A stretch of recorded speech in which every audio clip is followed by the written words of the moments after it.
Владо Јаневски, алхемичарот што ја претвараше својата емоција во музика.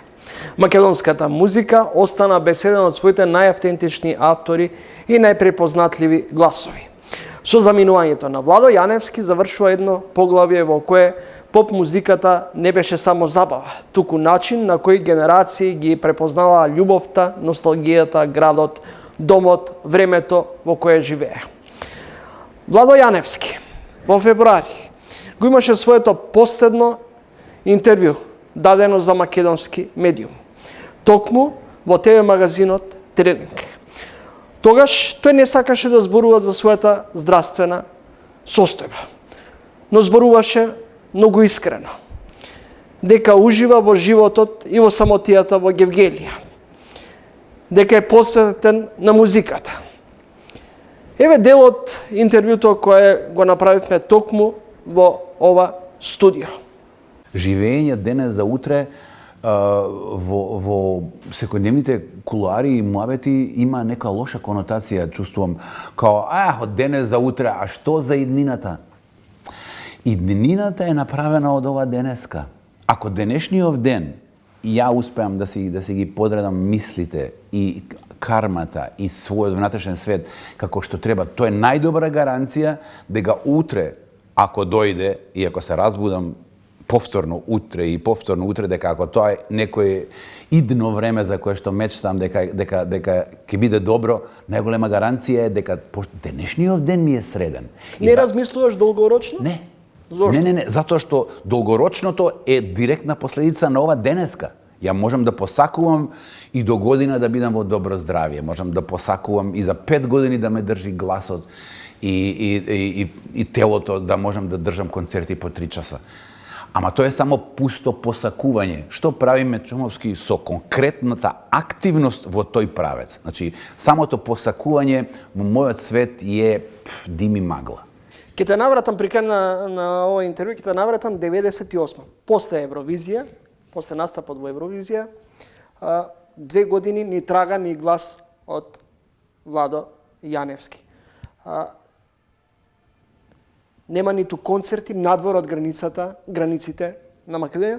Дури прочитав едно интервју, после смртта на Тоше Проевски решив дека не сакам да настапувам надвор од Македонија.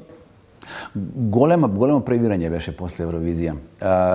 Тоше умре 98 се појави и јас со него добив нова надеж дека сепак е можно нешто. Оној момент кога сватив дека мојава сопствена земја ме плука и ме отцрнува за тоа што сум имал лош пласман на Евровизија, како не му е срам да не биде у првите 15. Го пративме, нешто се врати и се... И бев како затекнат со реакцијата на луѓето, пошто ја бев пресреќен на Евровизија. Тие 3 минути пеам прв пат на таа сцена се пее македонски јазик. 150 милиони одеднаш слушаат како македонскиот јазик звучи, како македонецот изгледа. И мислите дека тоа супер промоција на државата и на себе. Се вратив назад, сватив дека тој Владенски, не требаше да го пратиме тој другиот, тој третиот подобар ќе... Кога сватив дека луѓето апсолутно не го ценеа се што направив ја со Незор и Зоро, да се чуе за Македонија, да се промовираме, сватив дека кога толку многу плукање ме дочека надвор, кога се вратив во Македонија, и ја реков, ова мора да поминат 2 години за да изветре, пошто ја не ми паѓаше на памет да објаснувам.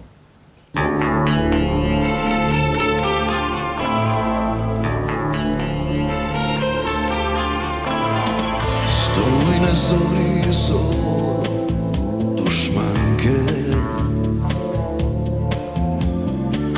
и пушти ноќта да ги сокрие. Очиве што раѓат бисери, срцево што друга не љуби. Виното ме води до неа,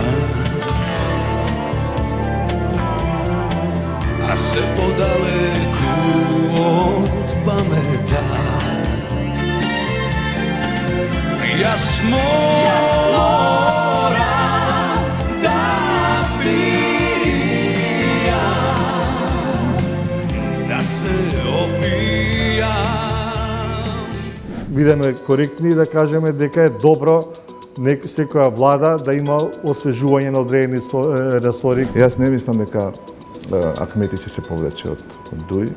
Ниту пак мислам дека Мицковски ќе се повлече од ВМРО ДПМН. Мора првен себе си да се преиспитаме што можеме да направиме подобро ние и тогаш да бараме од другите да прават нешто подобро. Треба да расчистиме што се оние работи што сакаме да ги гарантираме. Јазикот, историското минато или пак иднината.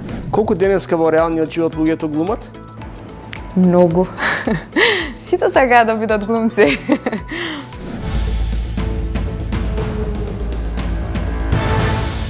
Конечно, нова влада со темелни промени или само козметички решенија. Избегната е можноста за враќање на мандатот, па нова процедура, како да се избира нов кабинет. Но Мицковски јавно најави дека нема повеќе да биде премиер и се враќа на факултет и додаде дека нема да се кандидира за иден шеф на државата.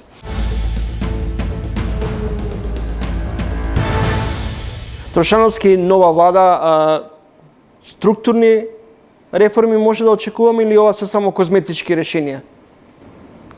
Па не би рекол дека е таква дилемата или структурни или козметички решенија. Во суштина, она што ни е нас како структурна реформа или реформски процес истрасирано е истрасирано со реформската агенда и тука покрај иницијалното доцнење, да речем, во првиот квартал, гледаме дека имаше забрзување последната пола година и на некој начин и потврдено од Европската унија, владата, да речеме, во тој дел е на прав пат. Она што се однесува до козметички решенија, треба допрва да видиме дали тие министерства што добија нови министри ќе продолжат со исто темпо или ќе каскаат во својот перформанс, зависи од кандидатите кои што беа номинирани за министри. Меѓутоа, рано е да се зборува за козметички решенија. Кај нас на некој начин тоа е традиционална политичка мантра после секоја реконструкција, одма по дефолт соопштението како да е спремно од опозицијата, козметичко решение, стари лица, ново стари лица и така натаму. Меѓутоа, треба да бидеме коректни и да кажеме дека е добро секоја влада да има освежување на одредени ресори кај што имало замор или каде што потврлило министерството. Премиерот Мицковски вели дека најави дека нема повеќе да се кандидира за лидер, ниту пак планира да биде номиниран и да се кандидира за иден претседател на државата. Така велеше и Бранко Црвенковски дека нема да се кандидира за претседател, па се кандидираше. Делумно е тоа позната политичка стратегија или техника на држање на што ви го нарекувате штрек, на држање на гласачкото тело, постојана будност, неизвестност.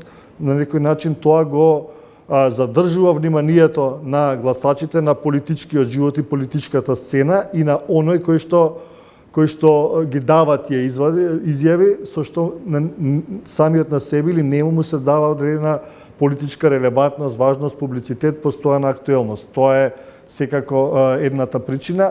Втората причина е опипување на електоратот и на неговото расположение во смисла на најавување па одјавување на нерегуларни, мислам на вонредни политички избори, демократски избори.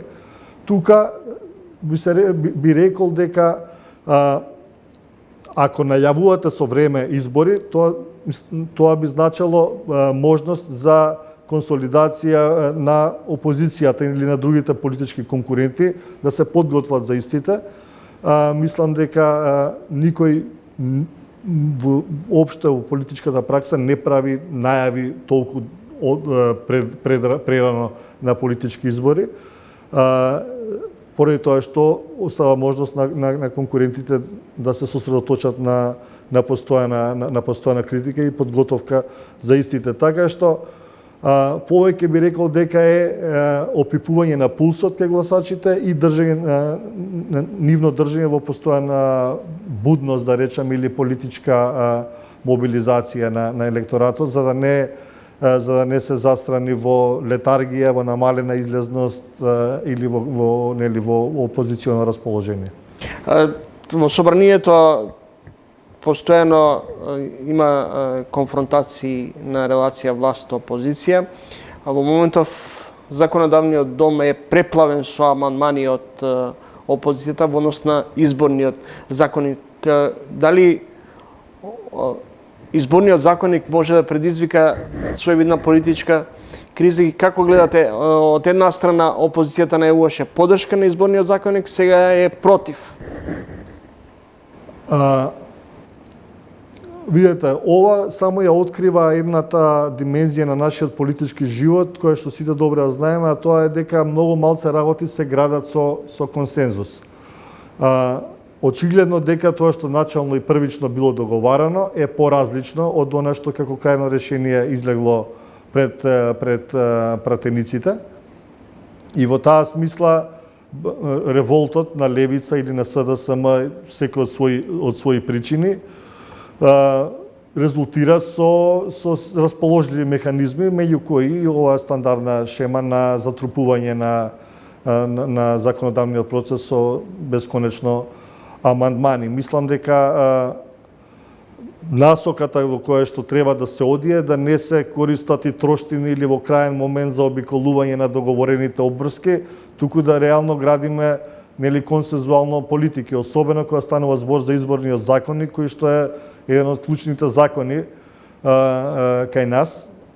Од измените што ги видов, мислам дека главната тема на изборниот модел не е допрена, што е клучно за освежување на политичката понуда кај нас. Делот на отворените листи воопшто не е земен предвид, барем или на локално ниво, или на 1% на советниците на локално ниво, да се гласаат преку отворени листи, нешто што ќе ја отвори да диши нашата политичка сцена преку понуда на поквалитетни, не нужно само лојални, туку и компетентни кадри од страна на политичките партии.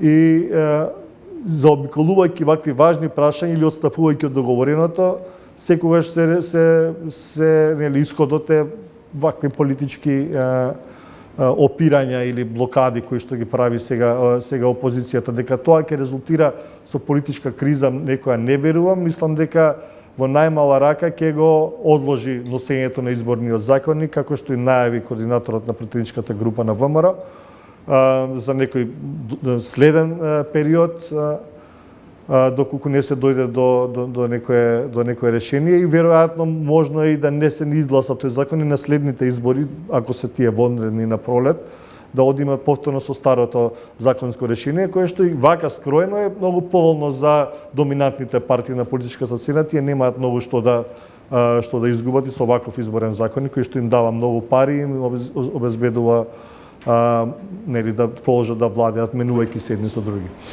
Не делува Лимакс групација или дел од поранешното раководство на СДСМ се собра со намера да создадат реформи или можеби нова групација за освежување на политичката сцена? СДСМ, актуелното раководство на СДСМ, оваа собиранка или платформа за иднината разговори за иднината во 12:05 ја окарактеризира како квислинзи. Видете, очигледно фракционерството во СДСМ направи длабоки тектонски промени, неколку групации и актуелно сега во партијата, и оние што се како поранешни стари функционери, случајни или порано активни функционери, како и она фракција од Знам што се одцепи, продолжува да предизвикува поделби во самата партија. Тоа би на некој начин не е поволно за СДСМ како опозициона партија, и разбирам делумно што од политичко-тактички причини, да речем, веднаш некакви иницијативи ги доживува како своја закана и ги става веднаш на критика, без многу што да се знае за намерата на тие иницијативи. За волја на вистината и ние сите многу малку знаеме, бидејќи беше под правилот за тајност Chatham House Rules одржана таа трибина и многу малце излезе во медиумите од тоа што е разговарано, по тоа што можев да видам има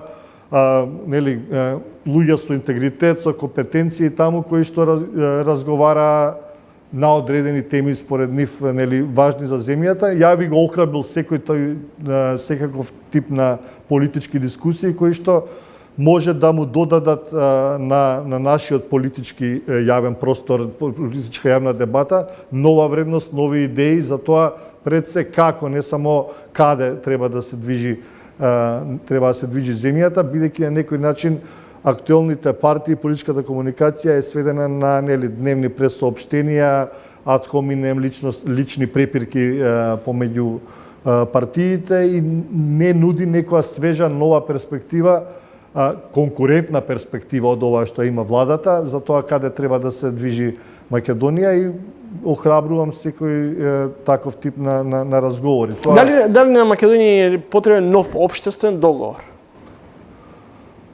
Па очигледно да, затоа што гледаме дека ДУИ има целосно поинакво разбирање на Охридскиот рамковен договор од тоа што го имаат македонските партии во делот до каде треба да иде таа консоцијалност на нашата држава, што е на некој начин основниот општествен договор на кој што почива оваа Македонија по 2001 година.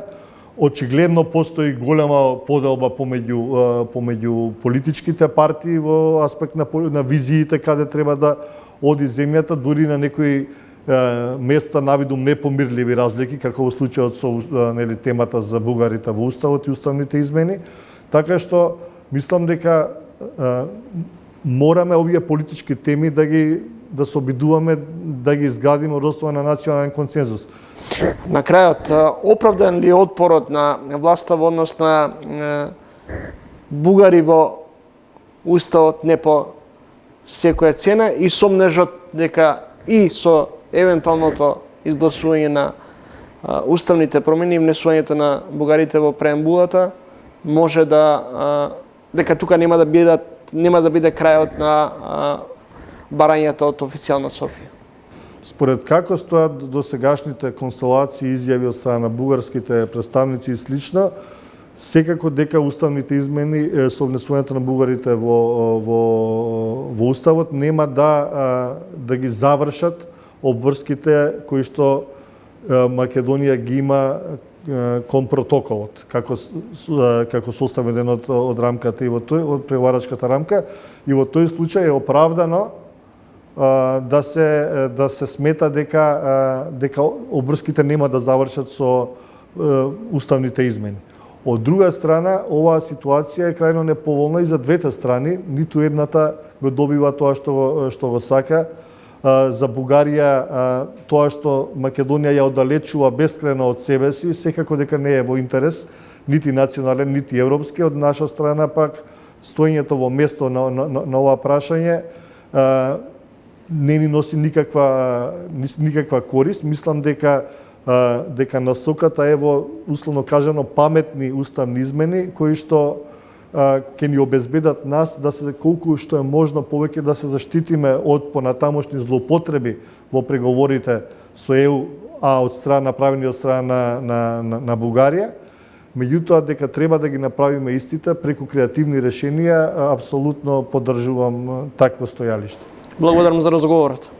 Благодарам и вас. Марко Трошановски од Институтот за демократија, гостин во Трилинг.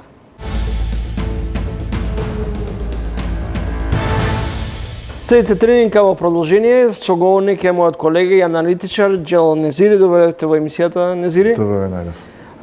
Дали со промените во владиниот кабинет, коалицијските партнери, нивната моќ се зголемува или се намалува? Па мислам дека се зголемува моќта на ВМРО ДПМН ако се гледа кои министерства ќе ги контролира во наредниот период. Моќта во однос на буџетите што тие министерства ги имат и врз основа на тоа мислам дека таа моќ на ВМРО ДПМН да менаџира со поголемиот дел од буџетот во државата е порасната со последната реконструкција.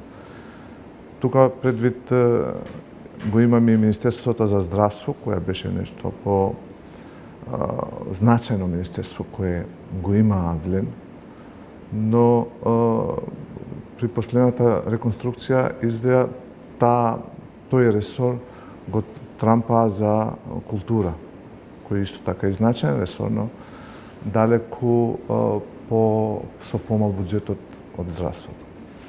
И затоа мислам дека од ова реконструкција моќта се концентрира кај ВМРО ДПМН.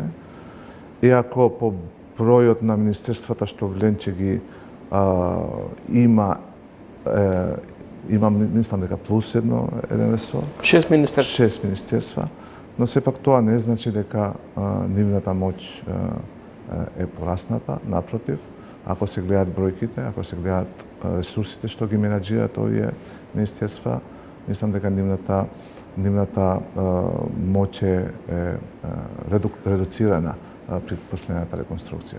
Но сепак мислам дека целата оваа реконструкција не е направена за да се отстранат дефектите во функционирањето на владиниот кабинет.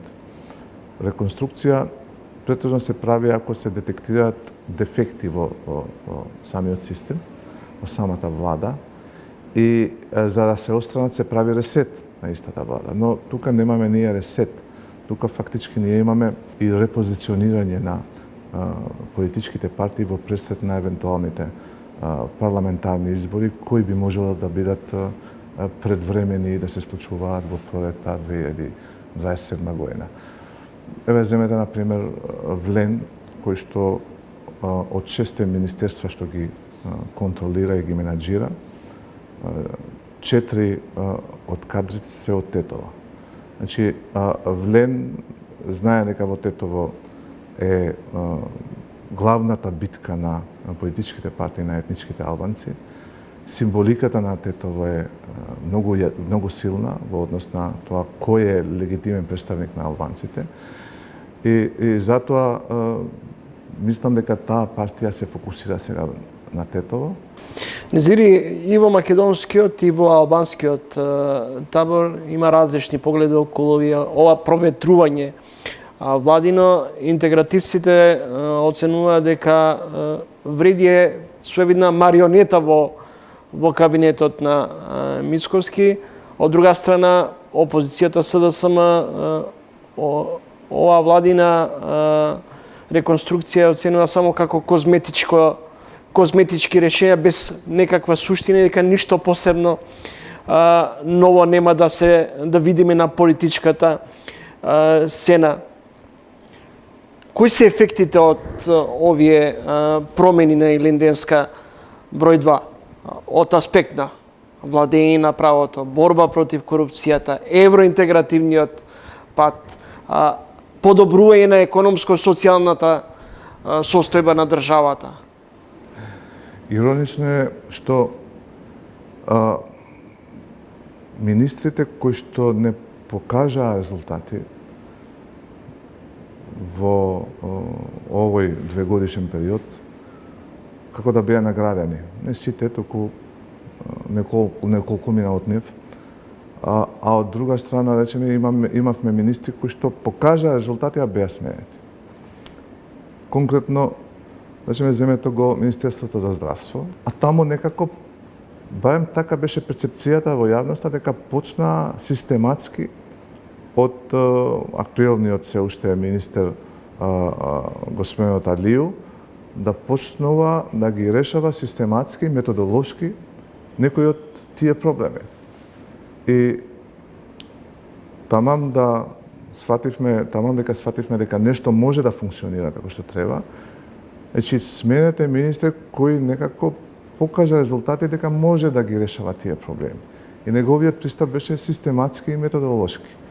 И ова навистина е разочарувачки, што партиските интереси се стават над и интересите на граѓаните. Образованието и здравството не трпат менување на министри не за еден мандат, туку за повеќе мандати. Незири, Мицковски најавува повлекување од политичката сцена, односно дека нема намера да се кандидира за лидер на партијата по завршувањето на овој негов партиски мандат. Најавува дека не планира, ниту размислува да се кандидира за иден шеф на државата. Во исто време, лидерот на Дуја Ахмети вели дека е време за политичко негово пензионирање. Сега ве прашувам, дали идните наследници на двете партии, и на ВМРО ДПМН, и на ДУИ, ќе бидат оние кои ќе треба и ќе ги градат новите мостови на релација ВМРО ДПМН и ДУИ? Како прво, ние знаеме дека во политиката политичарите никогаш не треба да велат никогаш. Или пак, кога... Се сомневате во искреноста на Мицковски на Ахмети? Па да. Кога велат дека ќе се повлечат, ние знаеме дека ретко политичарите се повлекуваат без да се случи да имаат силна причина за повлекување. Политичарите кај нас, не само кај нас во државата, туку и во регионот, влегуваат како големи демократи, но со тек на времето стануваат автократи кои потоа мислат дека ќе треба да бидат доживотно лидери на политичките партии. Еве, кажете во која политичка партија кај нас имало смени без договарање или без внатрешни револуции? Значи, договарање во смисол да си остави човек кој е од доверба од претходниот лидер, па тој од сенка да ја контролира партијата. Значи, така се прават кај нас тие повлекувања. Но јас не мислам дека Мицковски ќе се повлече. Мислам дека тој би можел да биде идниот шеф на државата, иако што вели дека нема таква намера.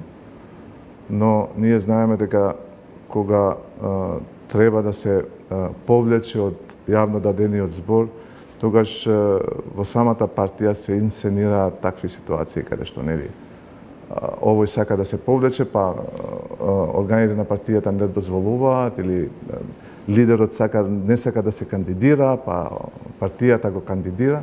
Значи, има секогаш такви театрални, би кажал, стратегии кои што ги спроведуваат политичките партии со цел да ги штитат лидерите од јавно кажаниот збор.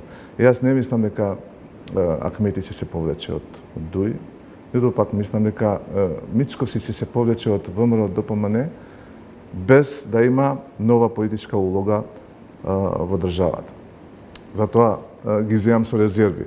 Но еве под предпоставка дека овие најави нивни ќе бидат реалност, мислам дека има нова генерација на политичари кои што се порационални, попрагматични и имаат европски пристап во правење политика.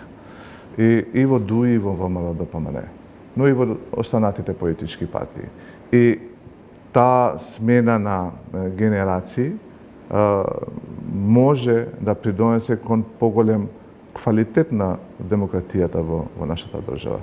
Не само во однос на градење на мостови помеѓу ВМРО ДПМН и ДУИ.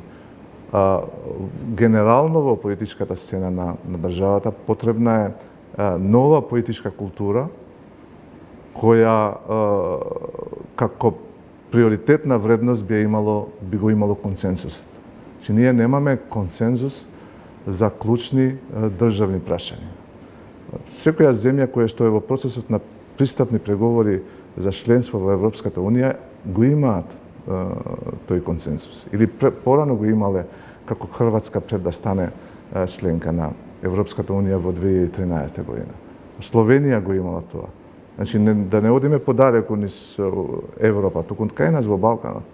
Албанија, која се соочува со големи судиви, политички судиви меѓу власта и опозицијата, сепак за европскиот правец на државата имаат целосен консензус. Незири, од една страна имаме фрагментирана опозиција, од друга страна силна поддршка и моќ кај владеачката гарнитура. Може ли да се говори за демократизација на општеството? Па не верувам дека ако имаме многу партии, тоа може да се каже дека е индикатор дека имаме демократизација на општеството. Вие имате една Америка која е бипартиска, двопартиска држава, каде што претежно две партии функционираат, демократите и републиканците. Исто така имаме и многу европски земји каде што постојат многу партии, но тие се идеолошки.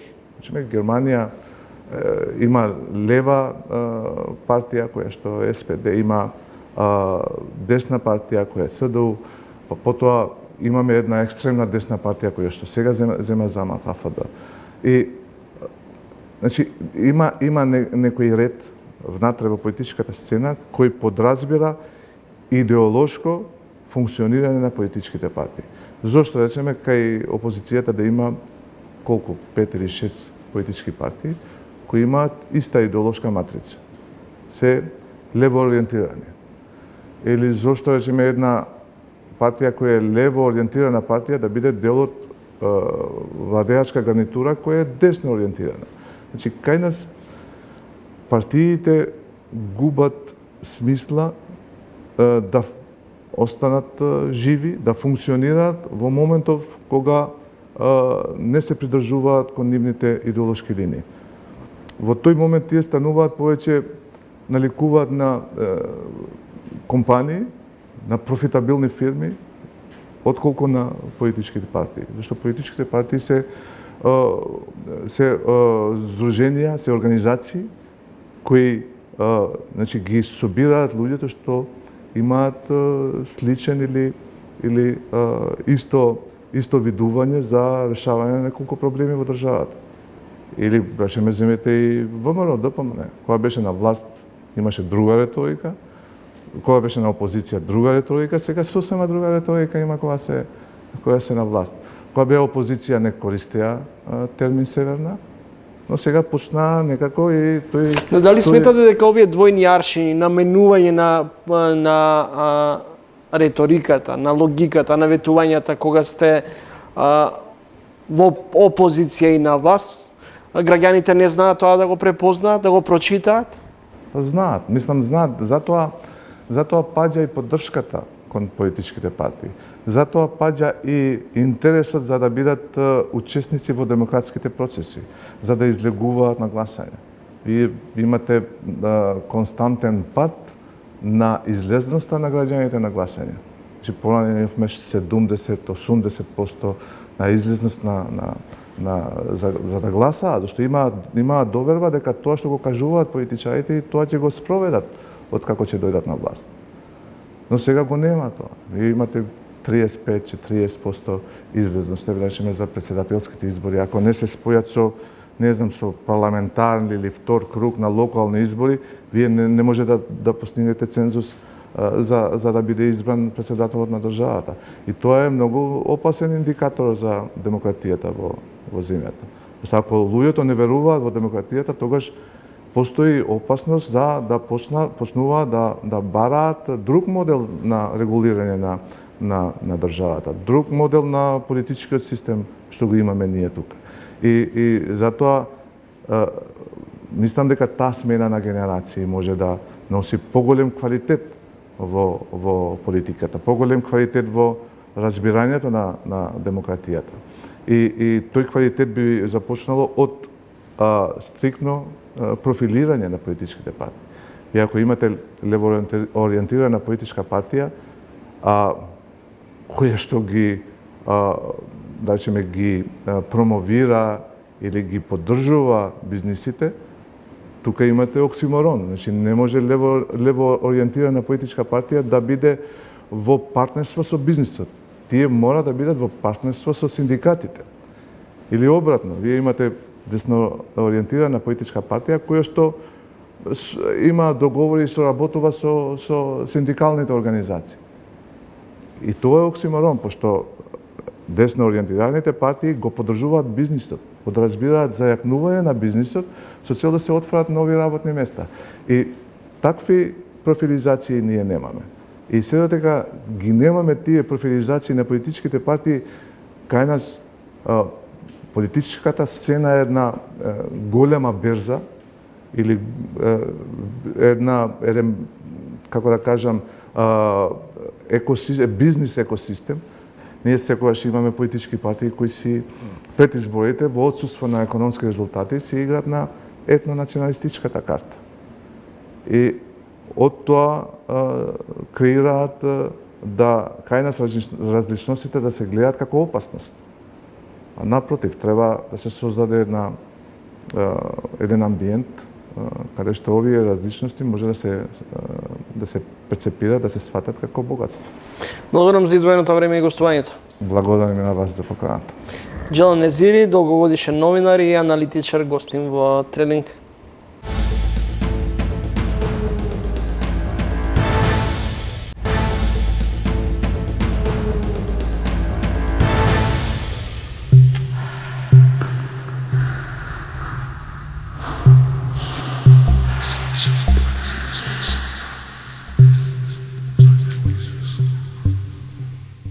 Од првите денови на сцената како дете, дозрела актерка која денес суверено владее со театарот, филмот и едукацијата. Публиката ја памети уште од детските емисии, како Умни глави и како водителка на Звон. Денес како дел од ансамблот на Турскиот театар во Скопје. Нејзиниот талент е препознаен и награден со бројни признанија, меѓу кои се издвојуваат и наградата на Војдан Чернодрински. Таа е гласот на омилената хероина, Биби, од светот на Биби. Во ово издание на Тренинг соговорник е Слагена Вујошевиќ. Добре дете. Добре најдев, повторно. Повторно, после 3 години, баш правев рекапитулар и сватив дека изминале 3 години откако бевте во ова студија. Во меѓувреме успеавте да докторирате во Истанбул. Па мислам дека и тогаш имав, и тогаш имав докторирано. Како се прешалтавте од македонската театарска сцена со изминатиот период кој неколку години живеевте и работевте во Турција, поточно живеевте во Истанбул? Па лесно. Лесно бидејќи ме пречека турскиот театар во Скопје со широко расширени раце. Така што некако тоа што го изучував во Турција, го совладував јазикот, креирав ликови на турски јазик, ми се овозможи да го продолжам многу лесно во турскиот театар во Скопје. Баш штом докторирав, всушност се отвори конкурсот за вработување во турскиот театар, на кој што се пријавив и ме избра. Македонски размислувате, турски сонувате? Би рекла дека сонував турски и размислував турски додека живеев во Турција. Во последниот период, веќе се поминати доста години, не сонувам на турски, не размислувам на турски, за жал. Имам прилика да играм на турски во турскиот театар, меѓутоа се друго е на македонски јазик. Една актерка, многу таленти, како успевате да се трансформирате на сцената, во филм, во исто време сте и едукатор? Мене од секогаш ми било предизвик да создавам ликови за различни медиуми. Мислам дека тоа е убавината на нашата професија. Да се предизвикуваме себе си да правиме различни работи. Пред се, нели, како актер имаме прилика да играме различни ликови, меѓутоа тие ликови поинаку се прилагодуваат на различни медиуми. Така што можноста да создавам и во театар, и пред камерите, и пред микрофоните за позајмување на глас во анимација е нешто кое што сум многу благодарна што ми се случува и се надевам дека уште долго ќе ми се случува. Од друга страна, да се испитува оваа професија од другата страна како предавач е уште еден голем благодет, преку кој што истовремено многу учам. Иако, нели, улогата е да предаваш знаење, сметам дека многу се учи, бидејќи таква е и професијата, мислам, тие часови не се класични часови на кои што професорот застанува и само зборува. Напротив, тоа е еден континуиран процес на заедничко растење, во кое што јас многу растам како предавач. Внука на турчин, растена во Сарај. Како гледате на предрасудите кои за жал се уште постојат во македонското општество? Знам дека во Истанбул сте имале цимерка, босанка, која била со шамија. Таа случка која што ја раскажав на еден друг разговор, мене ми беше едно голямо откровение за мене како личност. Јас во тој момент сватив дека и јас имам предрасуди. Јас сметав до тогаш дека не е возможно јас да имам предрасуди, бидејќи сум од едно толку мешано семејство што и сум растена со сите култури, со сите јазици. Така што навистина верував дека не е возможно јас да имам предрасуди, барем не кон религиската припадност, кон етничката припадност, кон различниот од тој аспект. Таа случка мене ми укажа дека за да се впери прстот во другиот, мора првен да се впери кон себе, мора првен себе си да се преиспитаме, што можеме да направиме подобро, ние, и тогаш да бараме од другите да прават нешто подобро. Тоа ми беше една голема лекција од која што многу научив и ме поттикна да гледам отворено кон се, дури и кон негативното, затоа што и негативното до некаде има извор од каде потекнува, а тоа никогаш не е од само злоба. Тоа е некогаш од недостаток на љубов. Како е да се влезе во тугите приказни? Многу возбудливо.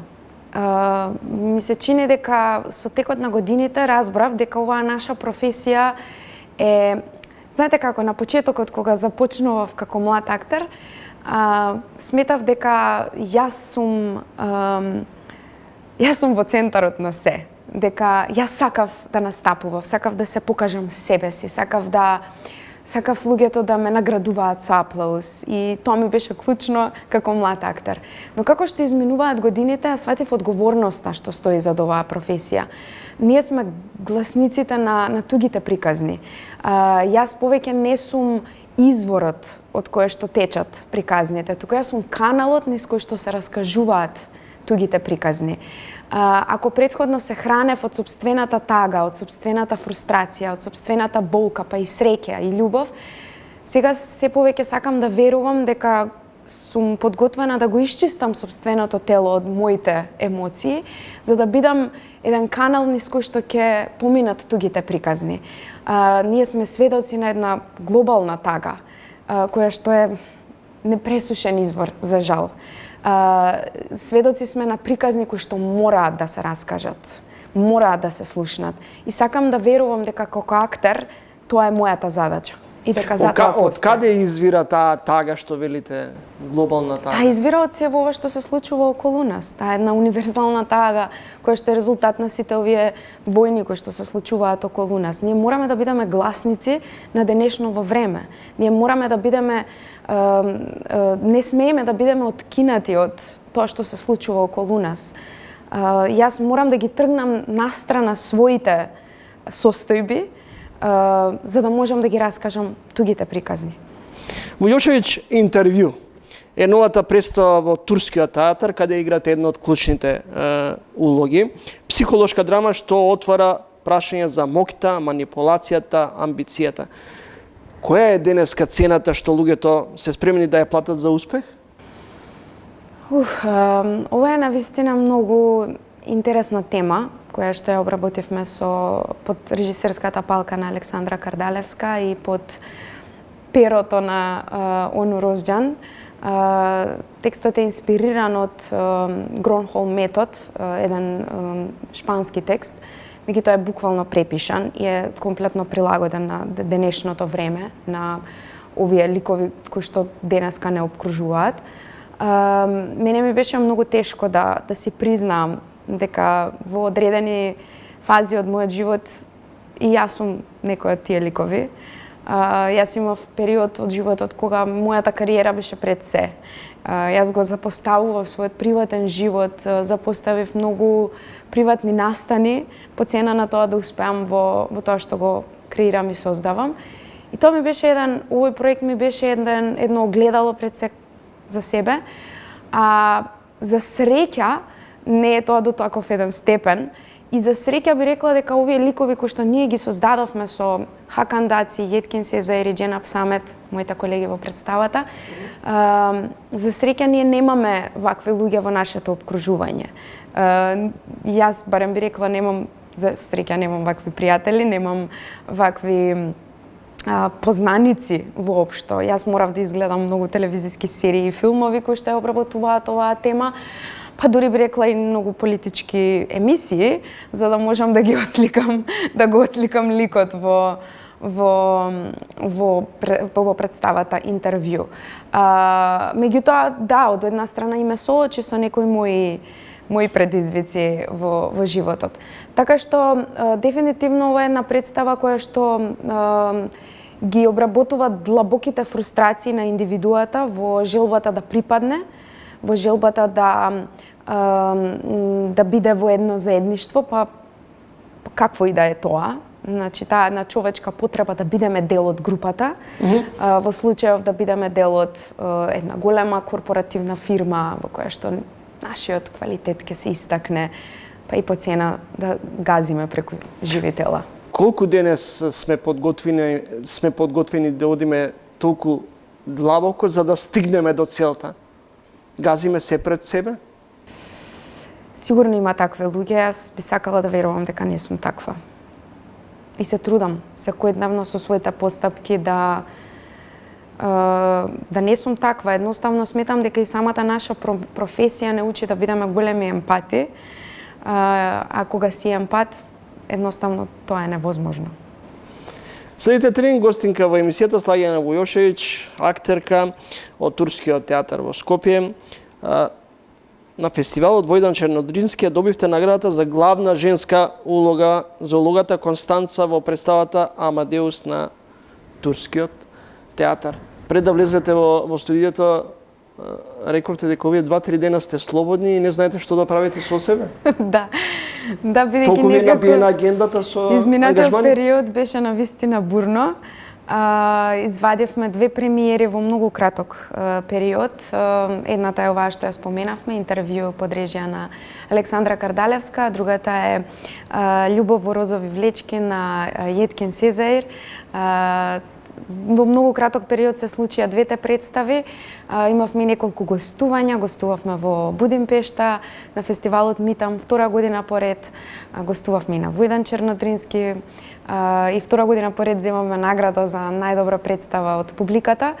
Многу случувања, изминатиот период заминав и во Крањ, бев избрана како представник на Македонија на платформата Reacting as a Star.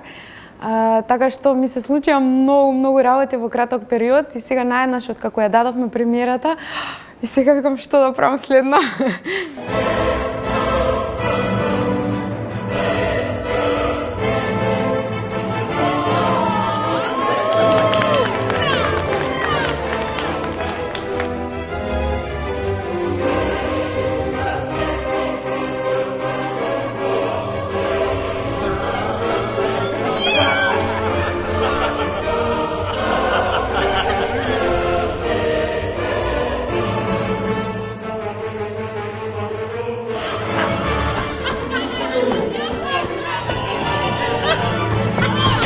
Во Амадеус, како се прилагодивте на сценариото? Би рекла дека ова ми беше една од поедноставните улоги да ги создадам. Пред се ми беше голема чест да соработувам со Андреј Цветановски. Ние се знаеме уште од студентските денови со Андреј Цветановски. Неговиот татко мене ми беше професор и многу драг професор, за жал покоен Владо Цветановски. И од секогаш сум сакала да работам под водство на Андреј Цветановски и само ми се докажа дека тој се развива во еден извонреден режисер како што минуваат годините. Така што процесот беше многу лесен, би рекла, многу гладко одеа сите работи. Направи извонреден кастинг, имав извонредни партнери на сцена. Ќе ги издвојам Селпин Керим како во улогата на Салиери и Јеткин Сезаир во улогата на Амадеус, со кој што ми си главно повеќето сцени како Констанца. со такви партнери и под водство на таков режисер е навистина многу лесно да го дадеш максимумот од себе. Дали со секој нов лик растете, созревате, осознавате нешто ново? Да, и некако верувам дека нема никакви случајности тука, некако сите улоги што ми се случуваат токму во вистинскиот момент. Во моментот кога треба да научам нешто и за себе, и приватно, некоја животна лекција, буквално. Со Констанца беше така, бидејќи станува збор за лик кој што безусловно го сака својот партнер и прави се за тој да успее. Во мојот приватен живот, од друга страна, бидејќи мојата професија е јавна, тука бил секогаш мојот партнер за мене и безусловно ми се давал за да јас успеам во својата кариера. Оваа улога некако ме потсети дека тоа мора да биде двонасочно. Од друга страна, ова нова улога која што се создаде во интервју, пак ме соочи со некои своји лични стравови за тоа колку е професијата важна и дали е толку важна за да се стави пред најблиските. Така што секој проект како да ми се случува во вистинското време кога сум подготвена да ги научам животните лекции. Што ве прави денеска среќна, што ве вади од кожа? Ме прави среќна тоа што го имам овој благодет континуирано да работам и искрено го посакувам ова на сите млади колеги. Имаме многу млади колеги во земјава кои што го немаат тој благодет и го кажувам ова со голема тага затоа што мислам дека е навистина неправедно. Имаме многу таленти, така што истовремено тоа што мене ме прави многу среќна и ме вади од кожа. Тоа што не подеднакво се дадени услови за сите млади, талентирани луѓе да го реализираат својот сон. Колку денеска во реалниот живот луѓето глумат? Многу. Сите сакаат да бидат глумци. Многу. Како се справувате со стравовите во животот?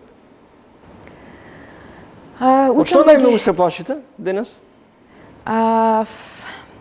Пред се учам да ги прифатам стравовите, пред се да ги освестам, бидејќи сметам дека има многу зацкриени стравови кои што ме кочат во животот, ме кочат да го дадам најдоброто од себе. И сите тие скриени стравови пред се пробувам да ги освестам, а потоа и да ги прифатам. Да прифатам дека е во ред да имам стравови. Секој страв е врзан со надеж, секој страв е врзан со желба, така што секое освестување на стравот ми го менува фокусот кон тоа што го сакам. Благодарам за издвоеното време и за гостувањето во издание на емисијата. Благодарам многу на поканата и секогаш ми е многу пријатно кај тебе. Благодарам. Македонската актерка Слагена Вујовшевиќ, гостинка во ово издание на Трилинг.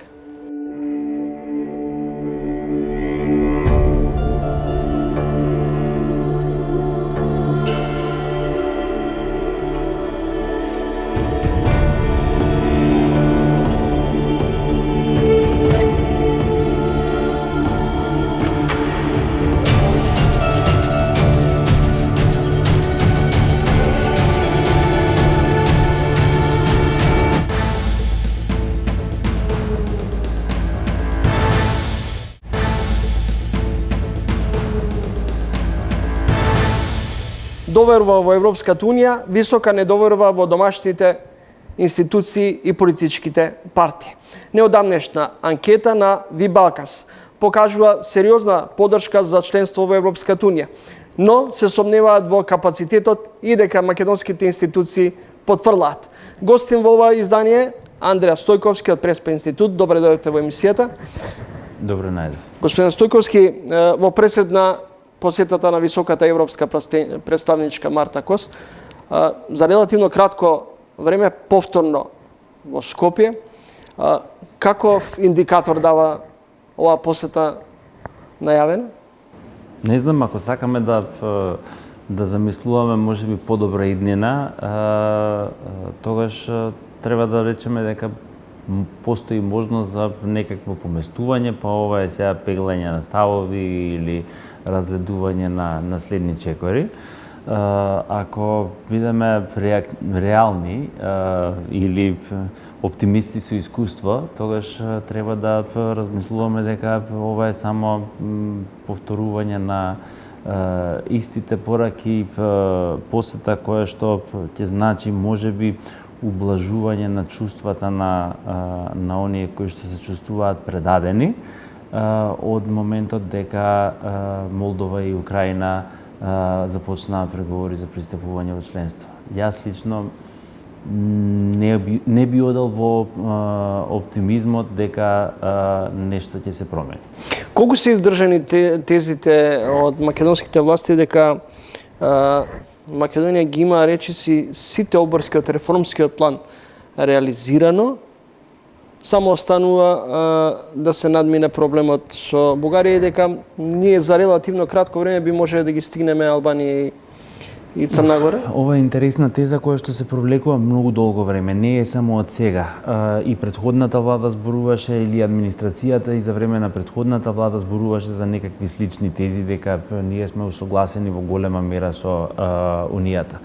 Најнапред за гледачите да направиме едно разграничување. Кога зборуваме за реформската агенда, зборуваме за паралелен процес кој што излегува надвор од процесот на преговори и пристапување.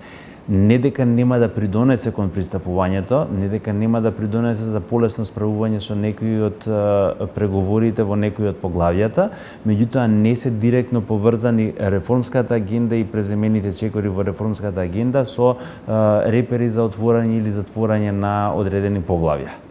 Тие можат да помогнат, меѓутоа не се директна, не постои тука најдиректна врска и ако тие ги завршиме ќе речат окей, можеме да сметаме дека ова поглавје може веднаш да се отвори или ова поглавје веќе може да се затвори. Колку ние сме успешни во имплементацијата на реформската агенда, можеме да утврдиме едноставно.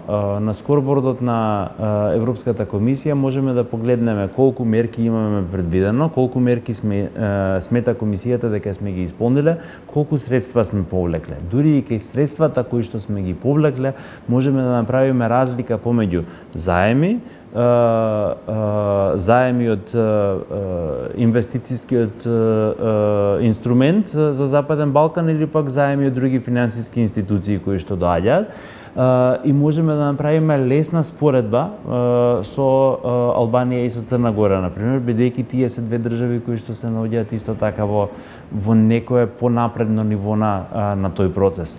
Затоа што Србија знаеме каква е состојбата таму, средствата се целосно блокирани, односно замрзнати. Сега, средствата се одредени според принципот на територија, колку е поголема државата, толку повеќе средства. И во таа смисла ние земаме повеќе средства или за нас има одредено повеќе средства наспроти Црна Гора. И тука е реално да се види дека би имале можеби и поголем успех во однос на добиени средства или според населението. И повторно ние сме поголеми од Црна Гора, помали од Албанија. Меѓутоа и тој момент ако го гледаме, а знаеме при тоа дека Црна Гора треба да почне да го пишува договорот за пристапување, веќе ни е јасно дека они се далеку понапред од целиот процес. Реформската агенда е предвидена дека ќе заврши, односно таква реформска агенда завршува на крајот на 2027 година. 2028 година е предвидена како година во која што Црна Гора би требало да биде членка на Унијата. Нели велат Унијата 28 во 28. Во оној момент кога Црна Гора ќе стане членка на Европската Унија, ќе има можности да користи други средства, така што ние не можеме да зборуваме за средства кои што би можеле да ги добиеме, да ги искористиме и на тој начин да си го помогнеме процесот. Ако гледаме сега назад на оригиналното прашање, колку тоа може да ни помогне за пристапувањето и дали ние можеме брзо да фатиме чекор, онаа теза која што ја споменав дека беше актуелна и во време на други влади, Некои од администрацијата имаат направено тоа едноставно, математички, се следат кореспондентните табели и се означуваат одредбите кои што се пренесени во законодавството, се маркираат оценки и може да се пресмета процент на усогласеност, лесно. Некои имаат пресметано дека, или барем имаат пресметано, дека имаме усогласеност од 42% со европското законодавство. Тоа е добар процент за почеток на преговори, затоа што можете да кажете дека имате изминато добар дел од патот и можете да продолжите понатаму. Меѓутоа, нашиот билатерален скрининг се случуваше во периодот 2022-2023 година. Извештаите од билатералниот скрининг се објавени во тој период. Од тогаш до денес ние можеби работиме на усогласување, хармонизација со европското законодавство, но можеби и не. И бидејќи тоа е жива материја, постојано се менува, се донесуваат нови правила, нови регулативи, нови директиви и така натаму, можеби и не сме повеќе толку усогласени. За да бидам оптимист, постои можност да се пати чекор, да се стигне некаде, ама би сакал да бидам малку повеќе реален и да оставам простор дека нема да биде тоа толку брзо како што некои замислуваат. И претседателката Сијановска и спикерот на Собранието Гаши имаа средба со Сијановска со својата бугарска колешка, Гаши со својот бугарски колега. Од друга страна, Румен Раде вели, немам што да се кажам ново со Мицковски. Процесот е условно кажано објективен, затоа што постојат копенхашки критериуми според кои се цени напредокот на секоја држава. Меѓутоа, тоа е паралелно политички процес, исклучително политички процес, во кој што единствено нешто што може да се гарантира е дека државата може да го диктира темпото на пристапувањето. И за тоа најдобар пример е Словенија. Во периодот на пристапувањето на Словенија, во крајот на 90-тите, постоја две групи на држави во пристапувањето. Словенија беше во поназадната, во задоцнетата, втората група на држави, а успеа да стигне да биде членка на Унијата во 2004 со сите останати како една од најдобрите примери, затоа што посветено работеше на пристапувањето и на усогласувањето на законодавството. Така што ова треба да ни биде мислата водилка, дека ако ние се потрудиме да покажеме трек рекорд или успех во реформските процеси, во усогласувањето на законодавството, ако постојано ги завршуваме задачите кои што излегуваат од преговорите, внатре во преговорите, не отворањето на првиот кластер, туку секој од поглавијата, можеме да диктираме како ќе се движи процесот и може да диктираме колкава поддршка ќе добиваме од страна на државите членки, затоа што ќе се покажеме како одличен ученик кој што сака да си ја заврши домашната задача, да си ја напише домашната задача. Политички е процесот, така што не можам да гарантирам ниту јас, ниту било кој во Унијата дека секогаш ќе има консензус за се. Не можам да гарантирам ниту јас, ниту било кој во Унијата дека во одреден момент некоја држава нема да сака да ја злоупотреби својата позиција. Меѓутоа, постојат механизми внатре во Унијата кои што можат да се искористат. Тие би се искористиле многу поедноставно и со многу повеќе волја кај останатите држави членки, ако станува збор за геополитички важна држава, како што е случајот со Украина. Се сеќавате каков притисок се правеше врз Унгарија за Украина и пристапувањето на Украина. Ако станува збор за држава која што покажува исклучително добар трек рекорд и напредок. Така што ние само на тој начин можеме да добиеме некаква гаранција. И тогаш гаранција повторно не за консензус, туку гаранција дека ако недостасува консензус, истиот ќе се наоѓа интензивно и ќе се вклучуваат механизмите за притисок внатре во Унијата врз државите членки. Дали е ова последно барање? Пак ти речем, не можам да гарантирам, меѓутоа, во преговарачката рамка не стои никакво друго барање кое што треба да го испорачаме, освен да го преведуваме европското законодавство, да ги туркаме преговорите според процесот кој што го предвидува новата методологија. Единствено постои услов за отварањето на првиот кластер, а тоа е уставните амандмани и вклучувањето на бугарите во преамбулата на Уставот и на оние други одредби каде што е тоа предвидено. Дали има точки кои што може да бидат спорни, кои што можат да предизвикаат чувствителна билатерална дебата, веројатно. Меѓутоа и тоа можат да го надминат ако постои политичка волја и ако дипломатијата ја заврши својата задача. При тоа не сакам да со ова не мислам дека дипломатите не ја вршат својата задача, туку понекогаш не им е оставен простор за такво нешто. На крајот, сметате ли дека какви гаранции ние бараме во однос на нашите меѓународни партнери, па и од нашиот источен сосед, во однос на тоа дека да, ние сме би се согласиле на уставни промени, внесување на бугарите во преамбулата, но да се има гаранција дека после тоа нема да има нови условувања. Ако не се лажам, а не се лажам затоа што ги следевме доволно сите изјави, таква гаранција добивме.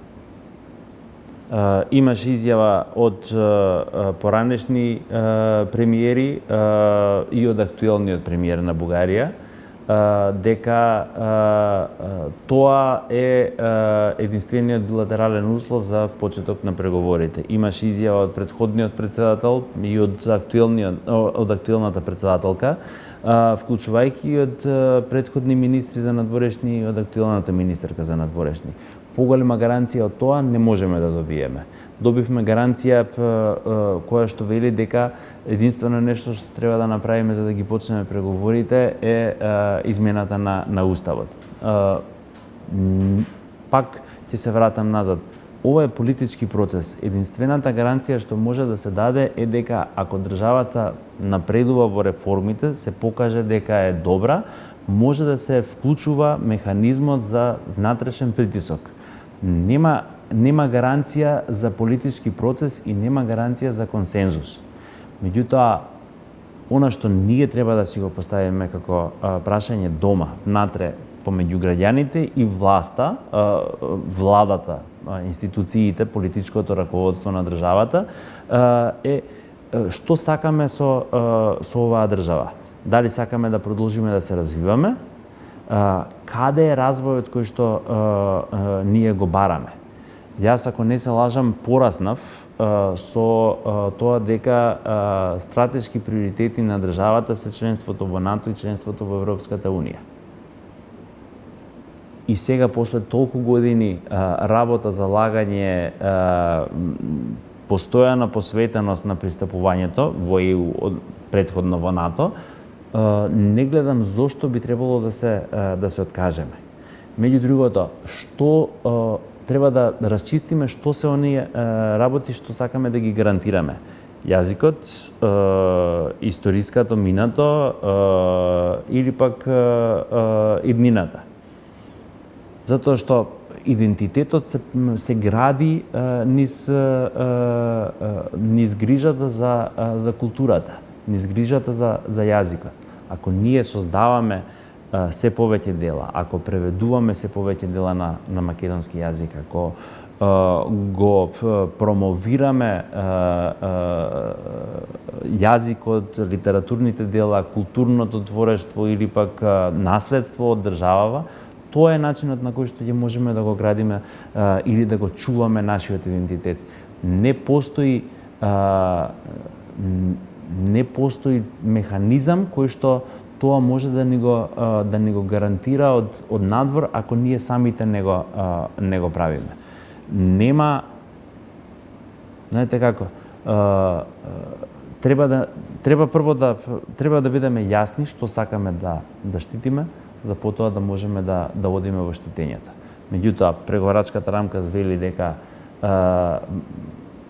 целокупното европско законодавство, тоа се 360.000 страници или можеби повеќе, треба да бидат преведени на македонски јазик. Тоа е веројатно најголемата заштита на македонскиот јазик која што можеме да ја добиеме. Ако е тоа делот од нашиот идентитет. Учеството на Македонија во програмите за култура, размената, поддршката финансиска за превод, за образование и така натаму, исто така ќе значи поддршка на нашиот идентитет. Не мислам дека треба да се бавиме со прашања кои што ни штетат. Треба да се обидуваме да градиме врски со соседите и односи со соседите на точки кои што може да не поврзува, а тоа е периодот во кој што живееме денес и тоа е заедничката иднина. Едно време, кога правевме истражувањата на јавното мислење за точки кои што ги поврзуваат, например, заедниците кои што живеат во нашава држава, пристапувањето во Европската Унија беше точката која што најповеќе не поврзуваше. И мислам дека тоа само зборува за моментот на иднината. Нашата политичка елита треба да има храброст и политичка визија за да и гарантира иднина на државата и на оние кои што живеат во државата. Благодарам за гостувањето. Благодараме на вас. Андреа Стојковски од Преспа институт, гостин во ово издание на Тренинг. Се осврнавме на македонскиот пат кон Европската Унија и предизвиците кои не очекуваат во наредниот период во пресред на посетата на Марта Кос во Скопје.